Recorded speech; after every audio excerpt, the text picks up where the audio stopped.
wabarakatuh. Kali ini kita sedang berada dalam program acara Jawa Pos Radar Semeru TV, yakni Kuliah Ramadan, yang hadir di setiap hari selama bulan suci Ramadan. Nah, kali ini kita akan membahas mengenai profesionalisme dalam kehidupan muslim. Tentunya saya tidak sendirian dong, saya ditemani dengan narasumber yang memang ahli di bidangnya. Sebelumnya mari kita sapa terlebih dahulu. Assalamualaikum Gus Wadud. Waalaikumsalam warahmatullahi wabarakatuh. Nah, bagaimana Gus kabarnya Gus? Dalam keadaan sehat walafiat. Alhamdulillah Gus. Gus Wadud, kali ini kita akan membahas tentang profesionalisme dalam kehidupan muslim ya Gus ya. Iya, betul. Nah, sebelumnya masuk dalam segmen 1 nih Gus. Ini ada beberapa yang akan kita bahas. Pertama mengenai apa itu profesionalisme, yang kedua tentang ciri-ciri profesionalisme, dan yang ketiga adalah apa manfaat dan keuntungan menjadi seorang profesionalisme. Seperti itu Gus Wadud. Iya, betul. Mungkin langsung saja kita masuk dalam segmen pertama tentang apa itu profesionalisme. Seperti itu Gus, mungkin bisa langsung dijelaskan Gus, monggo. Iya, terima kasih. Para ahli itu berbeda-beda dalam memberikan definisi apa profesionalisme itu. Cuman dari beberapa definisi yang paling mudah disampaikan oleh kita itu disampaikan begini. Profesionalisme itu adalah keahlian dan kemampuan yang tinggi yang dimiliki oleh seorang, maka dengan keahlian ini mampu mengerjakan suatu pekerjaan dengan benar, tepat, dan cepat. Itu definisi daripada profesionalisme. Nah, kalau kita dipahamin bagaimana dia seorang profesional itu, dia punya kemampuan yang tinggi dalam bidangnya. Misalnya dia seorang jurnalis, misalnya seperti teman-teman jurnalis di Radar Semeru ini, dia punya pengetahuan yang berkenaan dengan ilmu berkenaan dengan jurnalistik, mulai bagaimana dia cara mencari berita yang layak untuk dimuat. Kemudian dia punya kemampuan bagaimana cara meliput berita itu dengan benar dan baik. Kemudian cara bagaimana dia itu menulis kalau dalam bentuk media cetak. Dan kalau dia misalnya media elektronik, bagaimana cara menayangkan dengan benar. Mulai dari penyutingan, editing, dan pengisian suara dan sebagainya. Dan kemudian pemilihan background dan sebagainya. Nah, itu yang seorang yang disebut namanya profesionalisme. Nah, sehingga kalau dia itu seorang itu sudah profesionalismenya sudah tinggi, betul-betul profesional bahasa kita, maka dia itu apa yang dia kerjakan itu menjadi baik untuk dirinya dan untuk konsumen. Misalnya, ini di bidang jurnalistik, teman-teman jurnalis yang ada di Radar Semeru, misalnya orang-orang yang profesional, maka untuk perusahaan Radar Jember ini sangat bagus karena nanti oplahnya akan naik, ratingnya akan naik. Begitupun bagi user, bagi konsumen itu enak. Kenapa? Berita yang diterima itu benar, tepat, dan bertanggung jawab. Itu bukan tanggung menjawab, tapi tanggung jawab itu. Lah, kemudian yang kedua, dia itu bisa mengerjakan itu tepat dan baik. Jadi bukan sekedar dia itu, tapi tepat. Kapan? Ternyata nanti paling akhir harus dilaporkan misalnya jam 7 malam sudah selesai, bahkan sebelumnya sudah selesai. Nah, kemudian standarnya kayak apa? Itu sesuai dengan standar semua, bahkan melebihi dari standar yang seharusnya. Itu yang dimaksud dengan profesionalisme. Nah, ngambil contoh lagi, misalnya dia itu contoh kasus misalnya guru yang profesional. Nah, seorang guru yang profesional itu dia mempunyai kemampuan yang tinggi, punya keahlian yang tinggi dalam bidangnya, sehingga dengan keahlian itu bisa mengerjakan pekerjaan yang baik dan benar. Maka seorang guru akan menguasai materi yang diajar dengan benar. Dia misalnya mengajar misalnya ilmu hadis, dia paham tentang ilmu hadis dengan seluruhnya ilmu hadis, mulai hadis riwayah, dirayah, paham dengan betul. Kemudian yang kedua, dia punya kemampuan bagaimana cara menyampaikannya yang benar, karena dia paham cara menyampaikannya. Kemudian dia paham, dia yang diajar itu bagaimana tingkatannya. Ini apa tingkat MI, apa tingkat SD, apa tingkat SMP atau sanawiyah, atau tingkat S1 atau S3, itu beda. Pokoknya saya jadi seorang guru, ketika saya ngajar di Wonorejo di sanawiyah, beda ketika saya ngajar di IN di S2. Nah, itu bentuk daripada profesionalisme. Mulai cara menyampaikannya, analisanya yang harus tinggi berdasarkan riset dan berdasarkan pendapat-pendapat tokoh-tokoh. Itu kalau ketika mengajar di S2. Kalau ngajak anak sanawiyah ya nggak usah kayak itu. Lah itu namanya profesionalisme di dalam bidangnya masing-masing gitu. Jadi memang profesionalisme itu harus ada dan ditanamkan dalam diri sendiri gitu ya Gus ya? Iya. Ya harus ditanamkan dan itu perlu proses, tidak semerta-merta. Jadi seorang yang profesional di bidang jurnalistik itu perlu proses. Bahasa kita itu perlu jam terbang gitu ya. Tidak mungkin dia ketika lulus dari misalnya dari KPI sarjana langsung menjadi seorang jurnalis yang hebat, tidak mungkin. Jadi perlu proses. Dia itu dari awal masuk ke misalnya ke perusahaan media, kadang-kadang banyak kelirunya dan perlu bimbingan dari tokoh-tokoh yang sudah profesional di bidang itu. Tambat tahun mungkin 1 tahun, 2 tahun, mungkin 5 tahun kemudian baru dia itu sudah mulai paham. Belum ahli belum paham. Mungkin perlu waktu 10 tahun baru dia menjadi seorang jurnalis yang profesional gitu. Sehingga orang tuh bilang, "Oh ini hebat ya, penulisnya hebat, wartawannya hebat, reporternya hebat, hostnya hebat." Pamannya di Indonesia yang mungkin kita kenal, ada seorang jurnalis perempuan ya yang kita lihatkan namanya Najwa Shihab ya. Coba dia berapa tahun dia. Dan kemudian di mana saja dia belajar. Baru dia menjadi seorang jurnalis yang kawakan dalam bahasa saya gitu ya. Begitupun jurnalis-jurnalis yang lain begitu ya. Saya dulu punya teman di Radar Jember, dulu itu perempuan yang menjadi host. Itu baru memahami jadi host itu baru 3 tahun kemudian. Saya punya acara dengan JTV Jember itu Jalan Sorga pada waktu itu. Itu baru setelah 3 tahun kemudian baru bagus. Kalau kita nonton ya videonya yang lama ketawa sendiri, kok begitu saya dulu ya gitu ya. Nah itu artinya perlu waktu untuk menjadi seorang yang profesional dalam bidang yang dia tekuni gitu ya. Jadi proses itu memang harus ada dan membutuhkan jangka waktu yang lama seperti itu ya dan Gus perlu ya. Kesungguhan seperti itu. Ya. Memang kalau kita berbicara soal profesionalisme itu tidak ada habisnya pemirsa. Dan profesionalisme itu memang harus ada dalam diri kita. Kita harus menanamkan dengan kesungguhan dan juga keahlian dan kemampuan yang kita miliki seperti itu.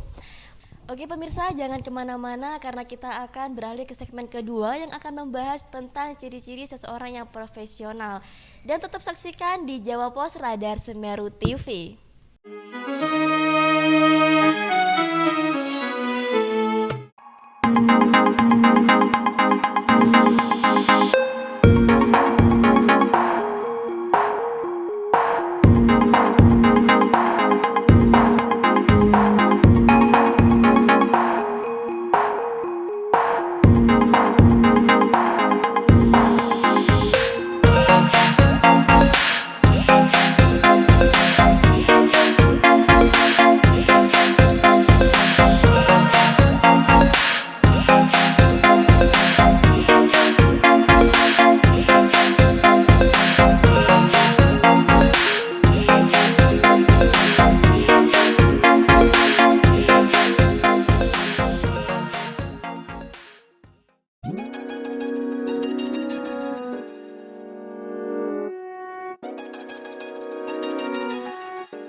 Setiap umat muslim di dunia pasti memiliki keinginan mengunjungi Baitullah dalam perjalanan haji atau umroh. Keistimewaan bersama kami berupa keamanan legalitas, harga kompetitif, bimbingan insentif selama umroh, dengan hotel yang dekat dengan Masjid Nabawi dan Baitullah, serta pelayanan prima dari pembimbing kami yang berpengalaman. Mekanisme pendaftaran calon jamaah, pilih tanggal keberangkatan dan paket umroh atau haji yang diinginkan, mengisi formulir pendaftaran umroh atau haji, menyerahkan dokumen persyaratan paspor, pas foto 4x6 sebanyak 10 lembar, KTP, KK, surat nikah, dan akta asli. Mari umroh bersama SHB An-Namiro.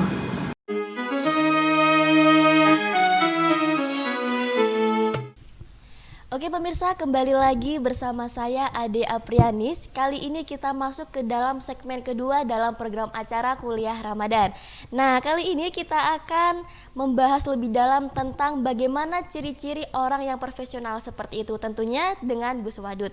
Nah, Gus Wadud, mungkin bisa dijelaskan Gus bagaimana nih ciri-ciri seseorang yang profesional itu, Gus? Monggo. Seorang yang profesional itu punya 5 ciri. Yang pertama, dia mempunyai pengetahuan dan keahlian sesuai dengan bidang yang dia tekuni. Yang kedua, dia itu mempunyai tanggung jawab yang tinggi terhadap profesionalisme yang dia memang menjadi ahlinya. Kemudian yang ketiga, dia itu punya etos kerja yang tinggi. Kemudian yang keempat, dia itu mempunyai loyalitas terhadap pekerjaannya. Yang kelima, punya jiwa pengabdian kepada masyarakat. Ketika seorang itu mempunyai 5 ciri-ciri ini, dia disebut seorang profesional. Seperti itu ya Gus ya. Iya, Jadi betul. ketika kita berbicara soal profesional itu memang kita harus memiliki keahlian, kemampuan dalam setiap bidangnya seperti itu.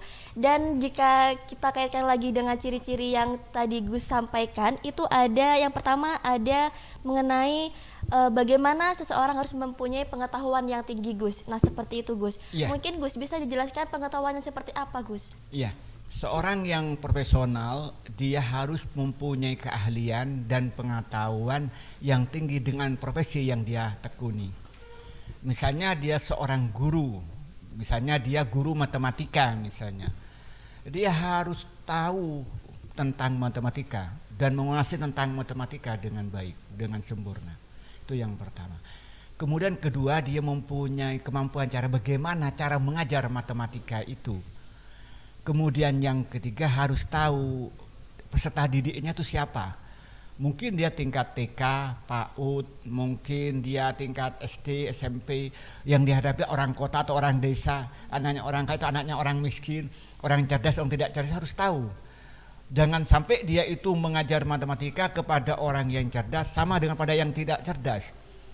Jangan sampai mengajar matematika pada orang kota dengan orang desa, itu beda cara mengajarnya. Nah, maka karena itu dia itu ketika dia sudah punya kemampuan matematika yang tinggi, kemudian punya cara belajar yang bagus, cara mengajar yang baik dan tahu daripada peserta didiknya, maka dia seorang guru yang profesional di bidang matematika. Begitupun misalnya dia seorang pengusaha, dia mengetahui dia banyak jadi pengusaha, misalnya dia usaha di bidang pabrik roti misalnya. Dia harus tahu tentang bahan rotinya itu, harus tahu betul menguasai tentang bagaimana ngolah yang bagus. Kemudian yang ketiga, harus tahu segmentasi pasar yang dia tuju, siapa kira-kira nanti konsumennya. Kemudian tahu betul bagaimana cara mengelola karyawan itu, bagaimana cara pendistribusiannya, kemudian bagaimana cara membuat iklan yang bagus, dan bagaimana cara itu memberikan harga yang menarik. Nah, itu semuanya harus menguasai sehingga dia bidangnya itu betul-betul profesional karena dia mengetahui dan menguasai bidang profesi yang dia tekuni. Nah, begitupun yang lain, misalnya bidang jurnalistik. Dia mengetahui tentang jurnalistik dengan baik, mulai dia itu apa berita yang menarik yang harus dia muat. Kemudian yang kedua, bagaimana cara ngeliput berita itu dengan dan baik, mendapatkan data dan berita yang sempurna. Kemudian bagaimana cara menampilkan, kalau misalnya media cetak, bagaimana cara menulis, karena bahasa tulisan beda dengan bahasa lisan. Nah, mungkin ini dengan Radar Semeru TV ini beda dengan yang korannya, jelas beda cara penyampaiannya karena itu bahasa tulis lah. Dia punya kemampuan bagaimana. Kemudian yang keempat, dia punya kemampuan bagaimana cara layoutnya yang menarik. Nah, baik pemilihan fontnya, pemilihan warna, pemilihan bentuk. Kemudian setelah itu pemilihan cara bagaimana memasarkannya. Itu berarti dia mempunyai kemampuan dan punya keahlian, punya pengetahuan berkenaan dengan profesi yang dia tekuni. Itu ciri-ciri yang pertama seorang yang profesional gitu. Jadi memang pengetahuan itu kunci utama ya Gus ya untuk kita mendalami salah satu bidang seperti itu. Ya, jadi begini. Jadi umpamanya saya ini kan seorang guru ya. Profesi saya sebagai seorang guru, saya mengajar ekonomi makro. Saya tahu tentang ekonomi makro. Saya baca beberapa buku tentang ekonomi makro. Kemudian saya baca bagaimana cara menyampaikannya ekonomi makro yang mudah, mulai membuat kurva, membuat siklus dan sebagainya. Saya profesional ya di bidang itu. Tapi belum tentu saya ini profesional ketika saya menjadi seorang pengusaha. Karena saya tidak banyak tahu tentang bisnis misalnya. Saya belum tentu saya jadi seorang profesional, jadi seorang politisi. Maka ditawarin jadi wakil bupati nggak pernah mau. Karena saya tidak profesional kalau jadi wakil bupati gitu ya. Mungkin kalau ngeritik bisa lah kira-kira begitu ya. Nah, itu. Karena menonton dan pemain beda gitu lah. Itu coba lihat seorang komentator yang ahli itu teliti dia.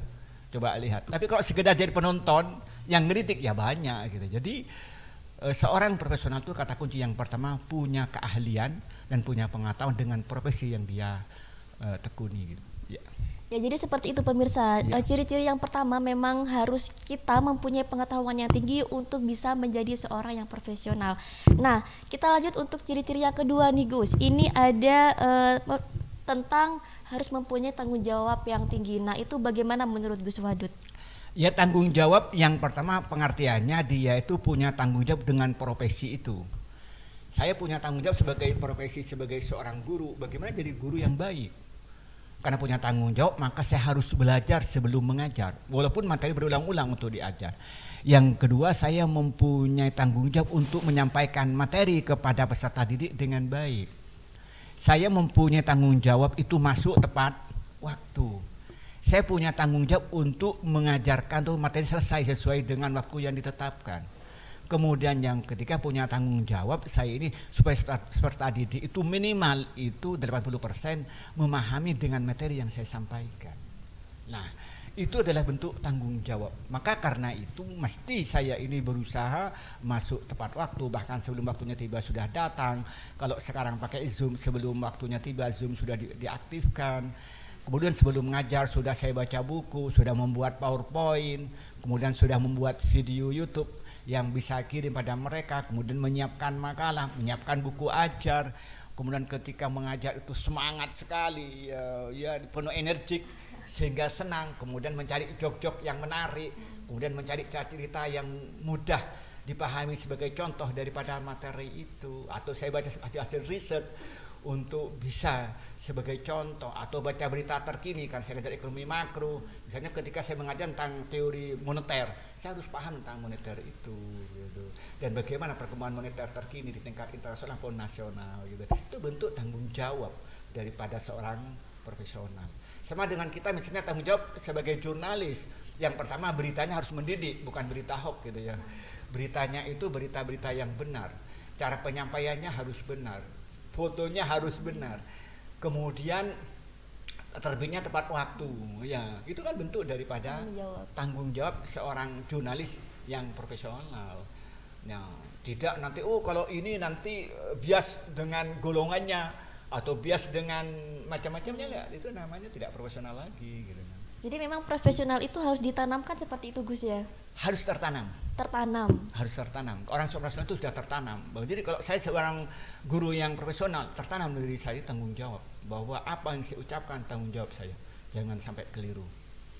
Itu harus tepat waktu, harus menarik, harus menyenangkan, harus benar. Itu bentuk daripada tanggung jawab seperti itu. Ya. Wah, ketika memang berbicara tanggung jawab itu memang perlu diperhatikan ya Gus ya, karena kan berkaitan juga dengan dampak yang kita berikan kepada masyarakat seperti itu Gus. Iya, jadi makanya coba bayangkan ya, seorang jurnalis yang tidak tanggung jawab, apa yang terjadi? Akan memuat berita-berita yang tidak benar. Tidak benar.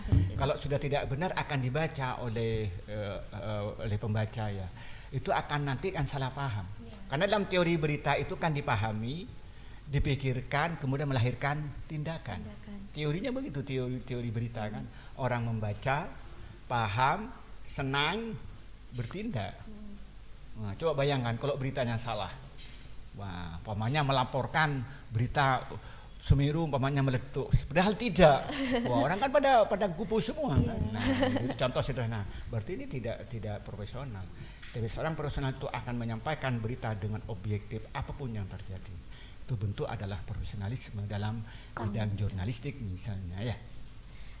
Oke pemirsa, untuk ciri-ciri yang ketiga nih, ini ada tentang etos kerja yang tinggi dalam setiap muslim. Nah itu Gus, menurut Gus ini gimana Gus? Jadi seorang profesional itu akan melahirkan semangat kerja yang tinggi sesuai dengan profesi yang dia tekuni.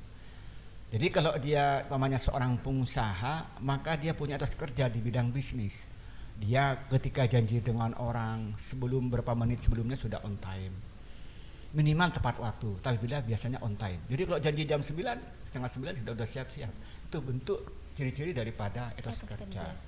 Nah, kalau dia misalnya itu harus mengajar, maka dia menyiapkan materi-materi yang harus diajarkan. Bentuk etos kerja, semangat. Sehingga dia itu selalu semangat. Karena dia semangat kerja itu, maka dia nampak berapi-api ya. Wajah-wajahnya cerah dan nampak menikmati. Itu bentuk daripada etos kerja yang tinggi. Sehingga melahirkan kerja yang bagus, tepat waktu, bahkan melebihi dari yang diinginkan. Coba teman-teman di Radar Semeru ini, teman-teman yang mempunyai etos kerja yang tinggi, dia sebelum waktunya masuk sudah di kantor. Setelah dia tutup atau di kantor, bukan ngobrol, tapi dia masih ngedit, melihat, ngetik dan sebagainya. Karena punya etos kerja yang tinggi.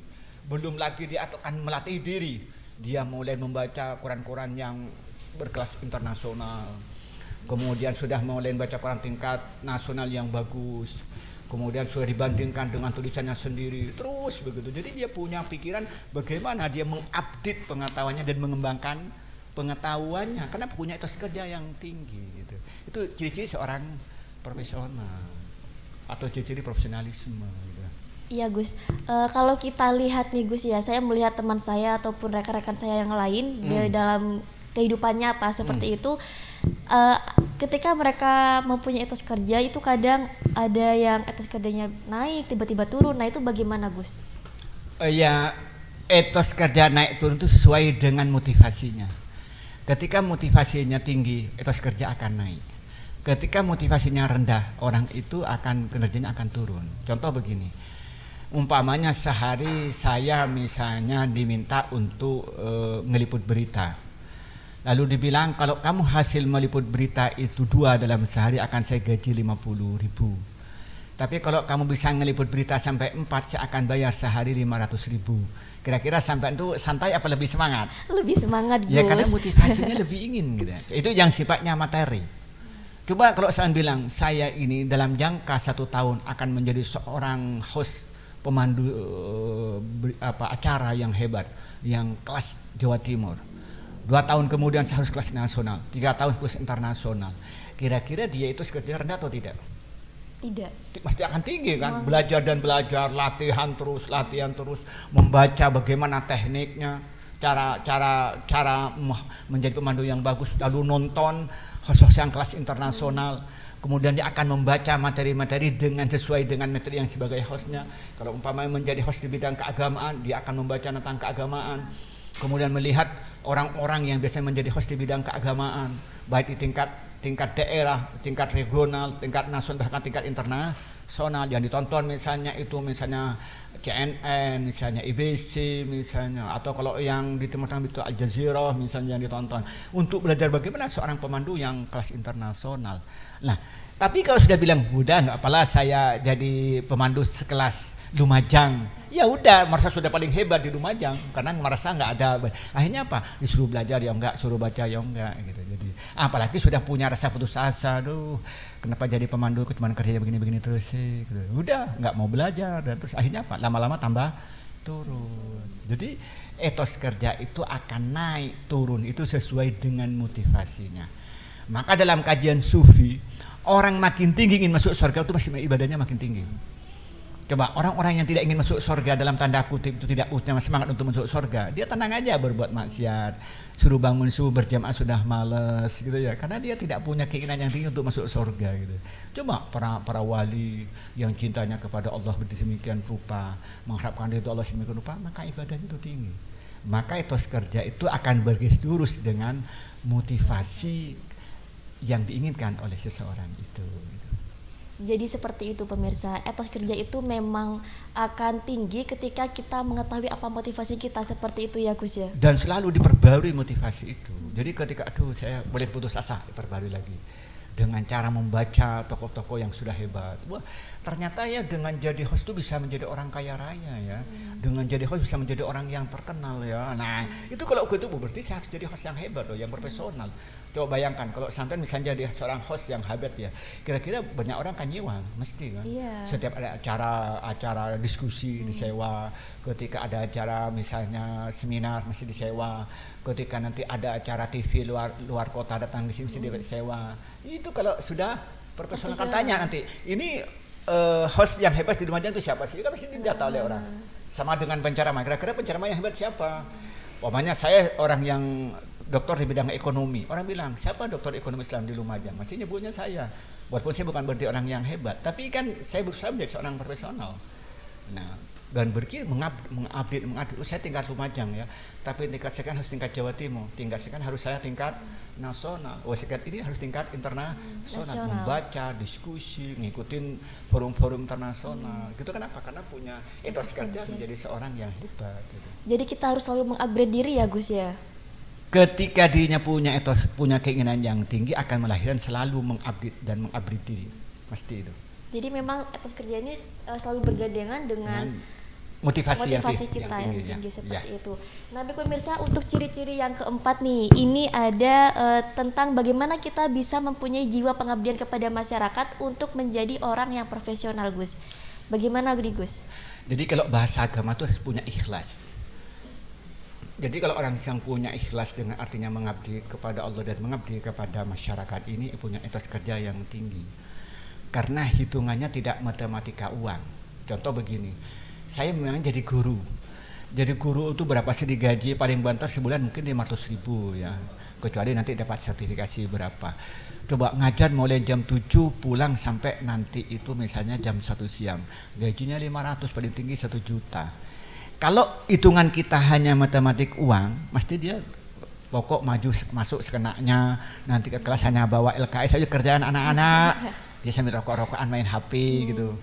Tapi kalau dia punya jiwa pengabdian, saya harus mempunyai siswa yang hebat, saya harus mempunyai siswa yang juara, saya harus menjadi guru yang jadi guru teladan, saya harus menjadi guru yang menguasai dengan materi saya harus menjadi guru yang cintai. Saya ingin melahirkan anak-anak yang hebat. Apa yang terjadi? Dia tidak menghitung dengan gaji. Tapi yang ada dalam dirinya bagaimana dirinya berprestasi dan berprestasi. Prestasi di dalam dirinya, prestasi di siswanya, prestasi di lembaganya. Maka dia yang dipikirkan itu dia bagaimana bekerja keras dan melahirkan hasil yang tinggi. Itu akibat apa? Jiwa pengabdian. Coba contoh kiai-kiai itu. Kiai dibayar apa sih? Mana ada kiai dibayar? Enggak ada kan? Bahkan rumahnya dihibahkan untuk santri, kemudian tanahnya dihibahkan untuk santri. Kadang santrinya meler juga gitu kan, coba bayangkan. Iya. Dari mana dia itu kalau tidak punya jiwa pengabdian? Dia jam 2 malam sudah bangun tahajud, padahal ibunya santrinya masih tidur. Iya kan? Pagi-pagi dia harus ngajar sampai sehari suntuk. Itu pun masih kadang-kadang wali muridnya ngamuk-ngamuk gitu kan. Kenapa melakukan itu? Kenapa etos kerja tinggi? Jiwa pengabdian yang ada di para alim ulama. Bahasa kita punya keikhlasan dalam berbuat baik itu. Jadi ikhlas juga menjadi sebuah kunci utama juga ya Gus ya, untuk kita bisa mengabdi kepada masyarakat sehingga bisa meningkatkan profesionalitas. Ya, jadi pengabdian masyarakat atau keikhlasan itu makin lama makin menikmati seorang itu. Jadi coba bayangkan sampean jadi host. Kalau sampean itu jiwanya jiwa mengabdi, makin lama makin menikmati. Tapi kalau jiwanya sampai matematik gaji itu malas, berapa sih gajinya gitu. Udah hitung-hitung, ada tawaran sedikit lebih tinggi berhenti. Tapi kalau bilang saya mengabdi, saya akan memberikan sesuatu yang terbaik pada masyarakat. Saya ingin menjadi seorang dalam sejarah hidup saya ini yang mampu menyampaikan, bisa mengambil ilmu-ilmu yang untuk bisa disampaikan, sampai akan senang. Bahasa saya ini rektor ya, rekreasi di kantor gitu ya.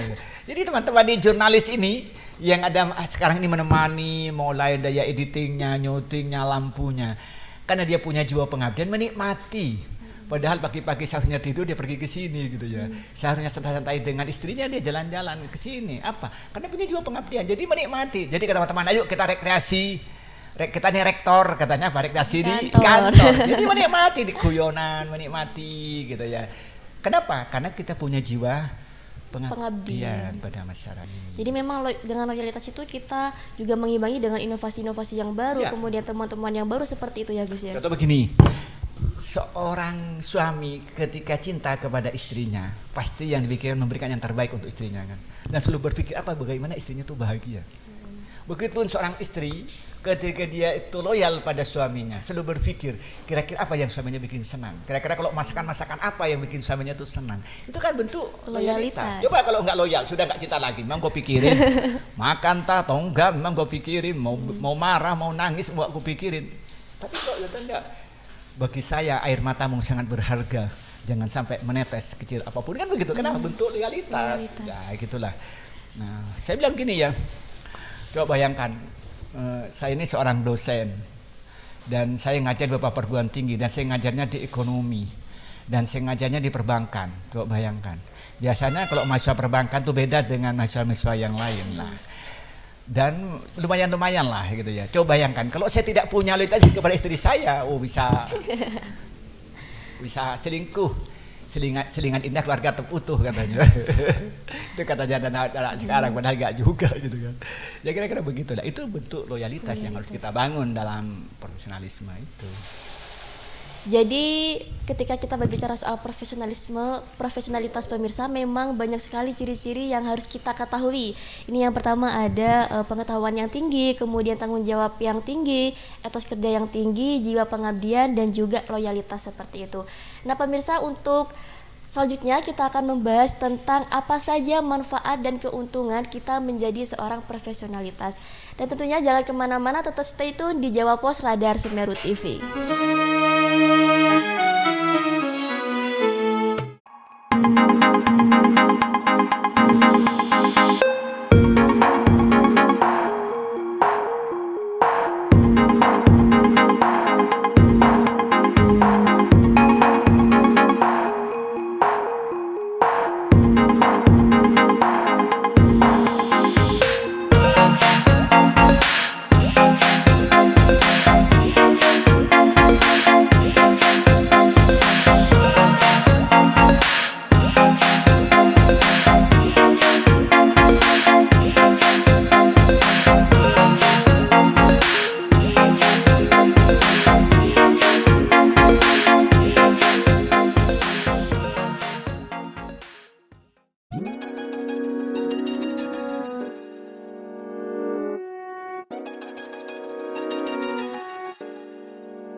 Setiap umat muslim di dunia pasti memiliki keinginan mengunjungi Baitullah dalam perjalanan haji atau umroh. Keistimewaan bersama kami berupa keamanan legalitas, harga kompetitif, bimbingan insentif selama umroh, dengan hotel yang dekat dengan Masjid Nabawi dan Baitullah, serta pelayanan prima dari pembimbing kami yang berpengalaman. Mekanisme pendaftaran calon jamaah, pilih tanggal keberangkatan dan paket umroh atau haji yang diinginkan, mengisi formulir pendaftaran umroh atau haji, menyerahkan dokumen persyaratan paspor, pas foto 4x6 sebanyak 10 lembar, KTP, KK, surat nikah, dan akta asli. Mari umroh bersama SHB An-Namiro.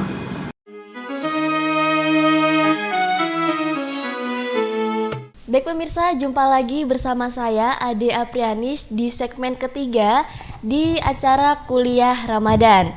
Nah, kali ini kita akan lanjut membahas tentang profesionalisme, tapi kita akan lebih mendetail mengenai manfaat dan juga keuntungan menjadi seorang profesionalisme seperti itu. Dan kali ini kita masih tetap bersama Gus Wadud. Nah, Gus Wadud mungkin bisa langsung dijelaskan nih Gus, apa saja manfaat dan keuntungan menjadi seorang yang profesional seperti itu Gus? Ya, seorang yang profesional itu paling tidak akan mendapatkan 5 keuntungan. Yang pertama, secara ukhrawi dia akan dicintai oleh Allah Subhanahu wa taala. Kemudian yang kedua, dia akan mendapatkan kehidupan yang menyenangkan.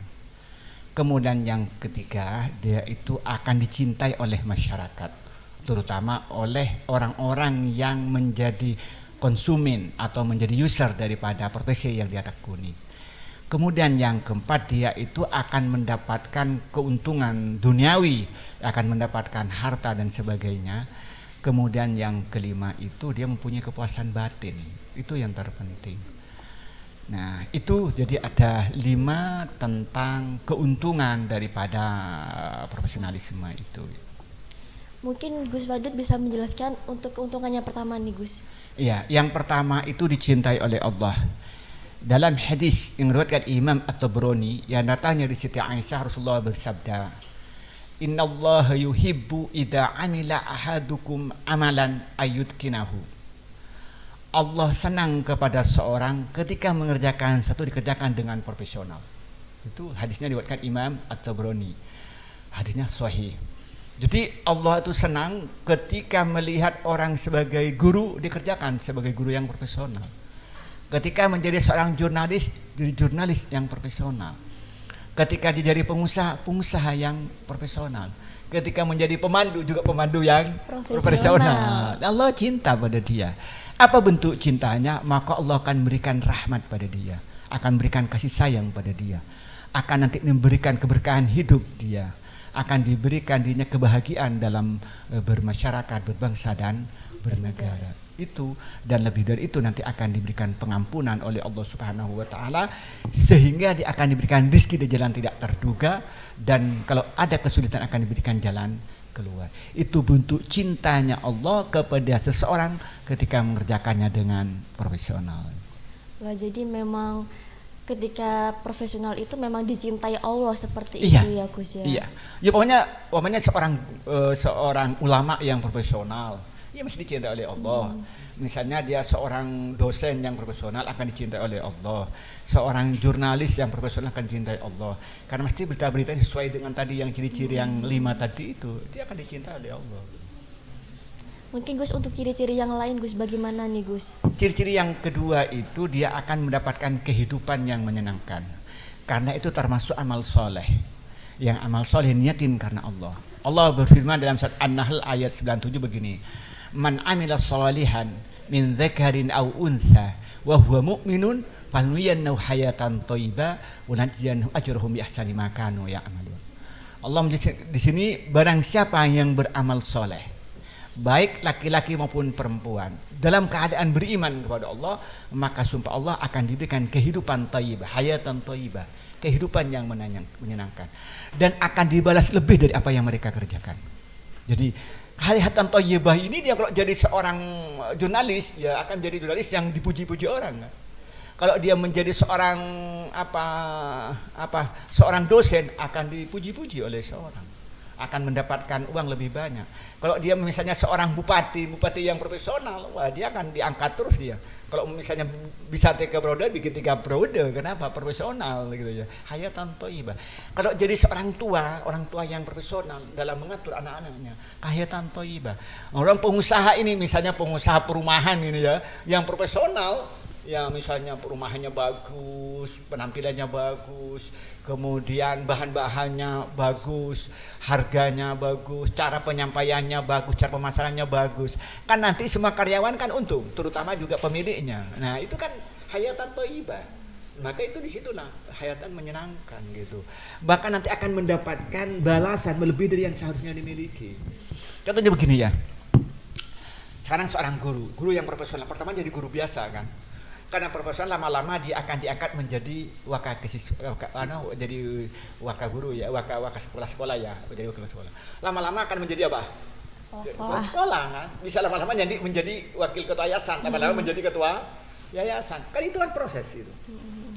Nah, semua juga begitu. Mungkin ini, mamanya sekarang ini seorang host yang profesional. Dulu mungkin di tingkat kabupaten, karena dia profesional, naik di tingkat mungkin di tingkat wilayah. Wah, nanti TV-TV tingkat wilayah sudah mulai ngundang. Ternyata lebih hebat lagi, diundang suruh hijrah ke Jakarta kan. Nah, ternyata ke Jakarta bahasa Inggrisnya bagus, bahasa Arabnya bagus, mungkin bahasa Mandarinnya bagus. Mungkin nanti akan disuruh ngeliput di acara-acara internasional. Dari mana itu? Hayatan thayyibah tadi, bulan ajruhum bi ahsani ma kanu ya'malun. Itu di dunia, di akhirat dia akan mendapatkan balasan sorga ketika disertai karena iman. Maka ketika lelah disertai lillah, maka menjadi berkah hidup itu ya. Nah, itu jadi kepentingan profesionalisme begitu. Jadi memang kita menjadi seorang profesionalisme memang juga harus didasari dengan karena lillah seperti ya, itu. Loyalty dan pengabdian itu harus begitu. Itu mesti begitu. Jadi coba rata-rata orang-orang yang hebat ini kan orang-orang profesional. Seorang pemain sepak bola ada yang profesional bisa kaya raya kan. Padahal menurut kita hanya nendang bola kan. Tapi ketika jadi profesional, waduh, rumahnya bagus, mobilnya bagus. Nah, begitupun seorang peneliti ketika profesional, dia kaya dengan hasil penelitiannya. Bukan kelas hanya kabupaten, tapi tingkat nasional sudah peneliti profesional. Tokoh-tokoh yang terkenal itu kan peneliti-peneliti gitu. Apalagi dia ulama yang profesional, udah kelas dunia. Kayak misalnya Syekh Ahmad Al-Maliki Al-Yamani, mamanya Syekh Ali As-Sobuni gitu. Itu kenapa? Dia seorang ulama yang profesional gitu. Maka dia hayatan thayyibah, hidup yang menyenangkan gitu. Membahagiakan hidupnya itu. Ya. Jadi memang ada banyak manfaat dan keuntungannya juga ya Gus ya. Selain mendapat pahala juga kita mendapat kesenangan seperti itu. Dan kesenangan batin seperti apa sih Gus? Ya, kita ini kan kalau mengerjakan sesuatu yang tertentu kan merasa senang, puas ya. Umpamanya kita nih contoh ya, kita buat acara ini, acara Ramadan ini. Kita dikerjakan dengan bagus, mulai dari penataan ruangan disediakan dengan bagus. Kemudian mulai dari hostnya disiapkan dengan bagus. Kemudian nanti editingnya dengan bagus, itu kan tinggal lihat itu kan senang gitu kan. Waduh, ini pekerjaan saya yang terbaik. Coba dikerjakan asal-asalan, hati kita nggak senang. Waduh, sendiri aja malu, apalagi orang lain. Kita sendiri malu gitu ya. Coba dikerjakan dengan bagus, walaupun ini perlu waktu, perlu tenaga, perlu pikiran untuk menata ruangan sedemikian rupa ini. Itu kan tidak main-main. Menyiapkan lampu, kamera, tenaga banyak. Itu kan profesionalisme. Akhirnya kita senang. Nah, kita senang tuh puas. Wah, inilah karya saya yang terbaik saya pada kelasnya. Kita akan berkelas ya. Kayak orang sekolah ya. Mungkin ketika sekolah SD kita kelas 1, jangan minta kelas 5. Tapi ketika kelas 1 kita juara 1. Tapi jangan kelas 1 terus, naik kelas 2. Ya kita naik nanti, tapi kelas 2 kita juara lagi gitu. Sama dengan kita SD kita juara. Ya jangan SD terus dong. Saya dulu itu masa kecilnya ada tontonan, kalau disebutkan nanti dibilang melecehkan gitu. Mulai dulu di SD tok film itu, sampai saya tua tetap film SD terus dia tuh. Kapan naiknya saya bilang gitu. Jadi kita ini ketika urusan kita ini akan merasa puas dengan apa yang kita lakukan, itu merasa senang gitu. Nah, kemudian yang keempat itu akan dicintai oleh orang. Dicintai, coba jadi host yang bagus. Orang-orang kira cinta nggak? Cintai, cintai kan? Coba jadi jurnalis yang bagus. Kira-kira cintai nggak? Dicintai. Coba jadi ulama yang profesional. Dicintai nggak kira-kira? Dicintai. Coba jadi pengusaha ini perumahan. Dicintai nggak kira-kira kalau profesional? Dicintai semuanya. Teman-teman ini bagian editing misalnya, yang profesional akan dicintai. Itu otomatis sudah. Jadi kalau kita bekerja dengan bagus akan dicintai. Ketika kita memenuhi tadi mulai dari 5 prinsip yang harus dipenuhi, akan melahirkan kecintaan dari orang. Terutama daripada konsumen itu. Bagi nanti yang pengguna misalnya user daripada Radar Semeru TV itu merasa cinta. Siapa sih hostnya? Kira-kira begitu kan? Kalau dikerjakan dengan profesional. Gitu. Siapa sih kameramennya? Siapa sih editingnya? Nah, itu nanti akan dicintai ketika dikerjakan dengan profesional. Itu otomatis. Gitu. Jadi bisa juga dicintai oleh manusia, dicintai juga oleh Allah ya Gus ya? Iya, ketika profesional. Sebenarnya orang itu menginginkan yang profesional ya. Coba bayangkan, kenapa penceramah-penceramah itu dicintai? Ya karena profesional kan. Penyanyi-penyanyi kenapa nggak disukai? Ya karena profesional. Coba dia berhenti, tidak latihan lagi. Dia tidak menyiapkan materi lagi. Sudah besoknya nggak ada yang nonton lagi gitu ya. Nah, Saya membayangkan begini, saya selalu begitu. Ketika saya ngajar, saya coba melupakan semua yang di luar. Karena saya bilang, saya di depanmu adalah milikmu. Bukan milik anak dan bukan milik istri, tapi milik kamu ketika saya di kelas. Sama ketika saya itu live atau acara siaran, saya bilang, saya ini adalah milik pemirsa. Jadi pikiran dan tenaga dan perasaan itu saya berhadapan dengan pemirsa gitu. Itu bentuk loyalty saya kepada pemirsa, bentuk loyalty kepada user gitu. Sehingga akan melahirkan yang maksimal yang saya berikan gitu, bentuk itu akhirnya timbal baliknya ya ada yang cinta walaupun tidak banyak lah, mungkin ya pasti ada, daripada kerjaan asal-asalan gitu ya. Ya begitu gitu. Jadi kita bisa memposisikan diri juga ya Gus ya.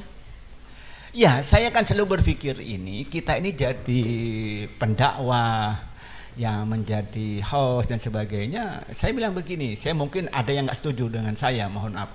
Sama dengan orang yang menjadi penyanyi. Penyanyi itu dapat uang kenapa sih?